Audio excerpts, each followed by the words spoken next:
Hello বন্ধুরা, কেমন আছেন সবাই? আশা করি সকলে অনেক অনেক ভালো আছেন। আবারও কফি ডেটে গিয়েছেন রাকিব এবং অন্তরা। গত বছর ঠিক একই সময় কফি ডেটে গিয়েছিলেন রাকিব এবং অন্তরা, এটা তারা জানান তাদের ফেসবুক পোস্টের মাধ্যমে। তখনই পাবলিক বুঝতে শুরু করে বা রাকিব ফ্যানরা বুঝতে শুরু করে তাদের ভিতরে কিছু একটা চলেছে বা তাদের ভিতরে কিছু একটা সম্পর্ক রয়েছে। যাই হোক, সে বিষয়ে কথা বললাম না। আবারও কফি ডেটে গিয়েছেন রাকিব এবং অন্তরা।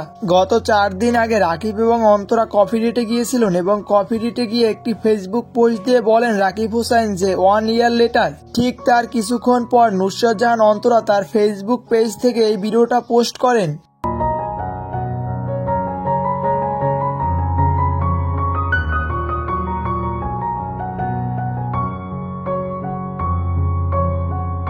এবং এই ভিডিওটা পোস্ট করার সাথে সাথে রাকিব তার ফেসবুক পেজে শেয়ার করে দেন। নুসরাত জাহান অন্তরার ভিডিওর ক্যাপশনে লেখা ছিল 2021 ভার্সেস 2022 এ কফি ডেট রাকিব হোসাইন। আর সেই পোস্টটি রাকিব হোসাইন শেয়ার করে বলেন 1 ইয়ার, এর মানে তিনি বুঝাতে চেয়েছেন 1 ইয়ার অ্যাগো।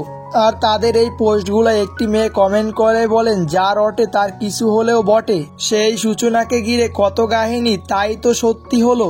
তিনি আরো বলেন কেউ কিছু মনে কইরো না, আমাদের রাকু এবং অন্তরা আফা কিন্তু জাস্ট ফ্রেন্ড। আর এরকম হাজারো কমেন্ট ছিল তাদের ফেসবুক পোস্টে। অনেকে আবার হাহারিয়েট দিয়েছেন, আবার অনেকে তাদের জন্য দোয়া করেছেন। আবার একজনে কমেন্ট করেছেন সত্যকারের ভালোবাসা এমনই হয়। আবার একটি মেয়ে কমেন্ট করেছেন আমরা 1 বছর আগে এটা সন্দেহ করতাম।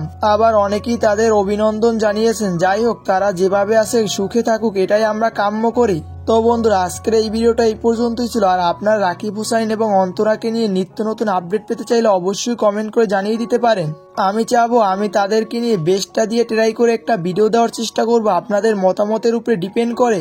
আর এরকম ভিডিওগুলো প্রতিনিয়ত পেতে চাইলে চ্যানেলটিকে সাবস্ক্রাইব করে পাশে আসা বেল আইকনটি বাজিয়ে দিতে পারেন, তাহলে পেয়ে যাবেন এরকম প্রতিনিয়ত আপডেট ভিডিওগুলোর নোটিফিকেশন। তো দেখা হবে পরবর্তী কোনো ভিডিওতে। ভালো থাকবেন, আল্লাহ হাফেজ।